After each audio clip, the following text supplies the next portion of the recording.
all you gotta do. That is a tight fit. Let's see. Okay. Oh yeah, there we go.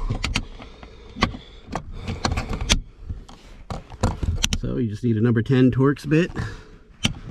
Do it by hand. Use a drill. If you're gonna use a drill, be careful, because I assume that if you over torque that, you're gonna break your glass. So use caution. That's nice.